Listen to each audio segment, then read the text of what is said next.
नमस्कार, मैं हूँ शिवानी। एथिक्स क्वेश्चन डिस्कशन में आपका स्वागत है। आज हम डे 5 वाला जो क्वेश्चन है उसको डिस्कस करेंगे। क्वेश्चन डिस्कस करने से पहले मैं आपको एक रिक्वेस्ट करना चाहती हूँ। आप अपने क्वेश्चन लिख के टेलीग्राम चैनल पे अपलोड कर देना, और अगर आपको मेरा डिस्कशन अच्छा लगता हो तो please like, share, subscribe and comment करते रहिए। तो चलो अब हम क्वेश्चन देखते हैं। तो क्वेश्चन ये है, explain how ethics contributes to social and human wellbeing. मतलब एथिक्स सोशल और ह्यूमन वेलबींग में कैसे कंट्रीब्यूट करता है, ये हमें आज के क्वेश्चन में देखना है। तो यहाँ पे मैंने ये कोट लिखा है, कोट से अपना इंट्रोडक्शन स्टार्ट किया है आज। तो ये कोट मैंने पहले भी क्वेश्चन में यूज़ किया है। जब हम ये अगर रेलिवेंट हो तो हम उसको बार बार यूज़ करने से ना वो वो कोट हमें याद रह जाता है, और जब हम एक्चुअल पेपर होता है उसमें यूज़ कर सकते हैं आसानी से। तो इसीलिए मैंने यहाँ रेलिवेंट था, इसलिए मैंने यहाँ पे ले लिया। तो कोट ये है कि do not do unto others as you would not be done by, और आत्मानी प्रतिकूलानी परेशान ना समाचार्य, प्रिंसिपल गिवन इन महाभारता। ये महाभारता का प्रिंसिपल है, जो कि कहता है जो बात खुद को नहीं पसंद हो वह हम दूसरों के साथ कैसे कर सकते हैं। मतलब जो हमें पसंद नहीं है वो हम दूसरों के साथ कैसे कर सकते हैं। तो यही बोल रहे हैं यहाँ पे, ये जो महाभारत का प्रिंसिपल यही कहता है। तो फिर मैंने यहाँ पे बताया next, ethics as a code of conduct that we expect of others and so logically from ourselves also. हम दूसरों से भी वही एक्सपेक्ट करते हैं और खुद से भी वही एक्सपेक्ट करते हैं। मतलब जो हमें अच्छा नहीं लगता वो हमें दूसरों के साथ भी नहीं करना चाहिए, और ना ही दूसरों मतलब जो दूसरे लोग होते हैं उनको भी ऐसा नहीं करना चाहिए। तो यही एथिक्स का जो कोड ऑफ कंडक्ट है वो भी यही कहता है। तो चलो अब हम देखते हैं कि ethics contributes to human wellbeings as, मतलब कैसे ह्यूमन वेलबींग में एथिक्स कंट्रीब्यूट करता है वो हम देखेंगे। तो मैंने पहले पॉइंट में ये बताया है, ethics guide human action from the point of view of their rightfulness और wrongfulness as means for the attainment of ultimate happiness of society.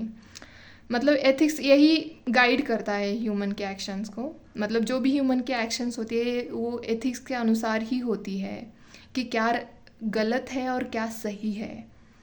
और अगर ऐसे कोई इंसान बिहेव करता है अकॉर्डिंग टू एथिक्स तो उसका अल्टीमेट सोसाइटी में क्या इम्पैक्ट होगा कि मतलब शांतता आ जाएगी, पीसफुलनेस आएगा, हैप्पीनेस आएगी, और लोगों का इससे मतलब जो भी इकोनॉमिकल हो, एनवायरमेंटल हो, उनकी डेवलपमेंट हो सकती है। तो सेकंड ये है, ethics assert principle of autonomy that individuals have the right to make decision eventually helpful human well-being।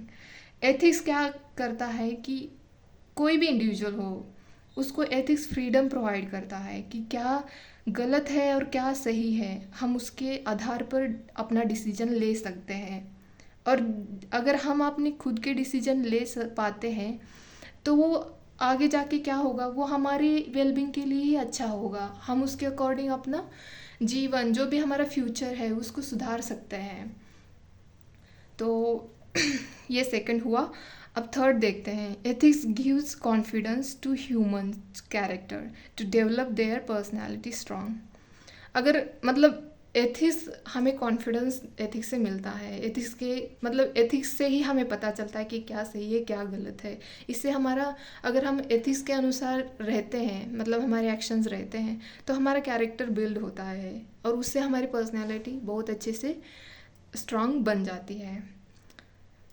Fourth है, ethics teachers virtues of honesty, compassion, loyalty. Ethics के वजह से मतलब ये हमारे अंदर आ जाता है।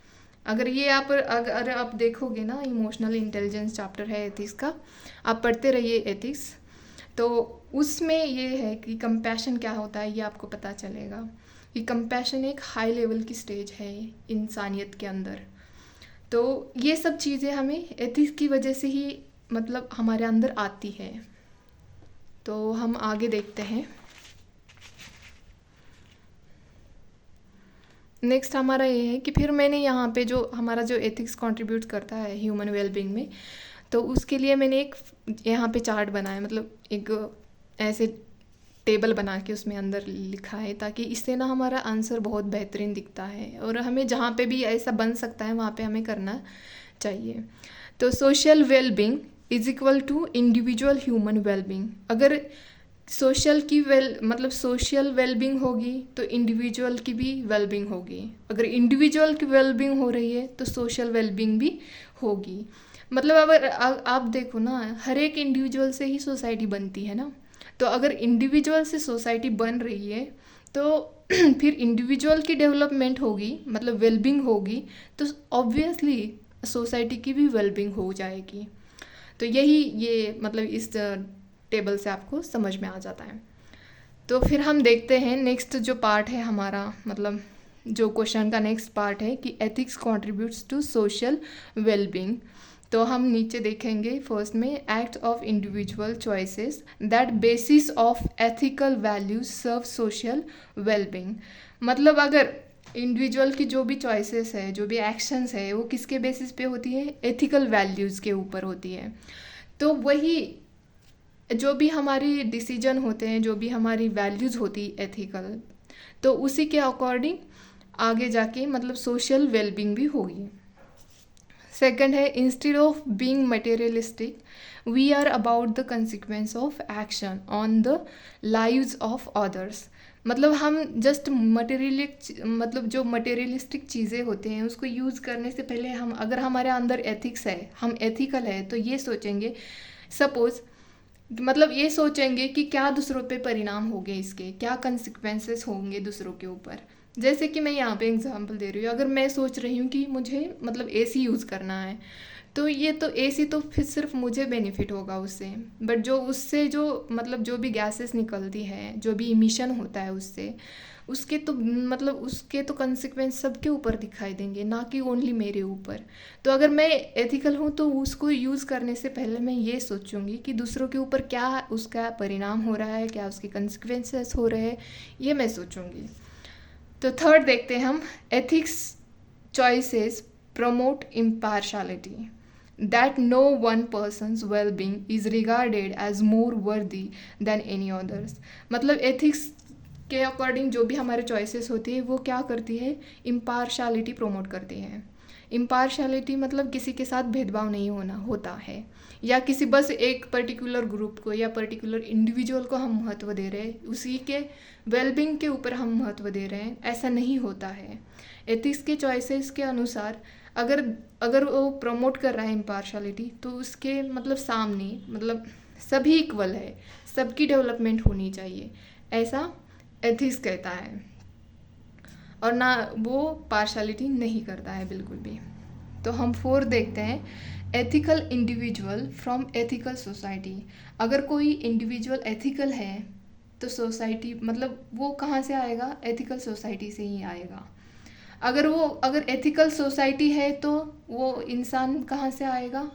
मतलब वहीं से आएगा, एथिकल ही होगा वो भी। तो यहीं पे मैंने ये चार्ट बना के यही समझाया है कि इंडिविजुअल गुड बाय एथिक्स, मतलब अगर एथिक्स से कोई इंडिविजुअल अच्छा है तो उसका आगे जाके क्या होगा? सोसाइटल गुड बाय एथिक्स, मतलब एथिक्स के द्वारा सोसाइटी भी अच्छी बनेगी। तो फिर मैंने ऐसे एरो बना के यहाँ दिखाया, फिर यहाँ से ऐसे, मतलब एक दूसरों के ऊपर डिपेंड ऐसा होता है ना। तो फिर यहाँ पे मैंने लास्ट में कंक्लूजन दिया है, therefore ethics have an instrumental role in the social and human wellbeing by contributing to social harmony. मतलब यहाँ पे बैलेंस वे पे मैंने बताया है कि एथिक्स मतलब कैसे सोशल और ह्यूमन वेलबींग में कंट्रीब्यूट करता है, ये कितना इम्पॉर्टेंट है, और इसकी वजह से सोशल हार्मोनी आ जाती है। तो ये है आज का डिस्कशन। उम्मीद है कि आपको ये पसंद आएगा। अगर पसंद आए तो please like, share, subscribe and comment करते रहिए और आंसर लिखते रहिए। तब तक के लिए धन्यवाद।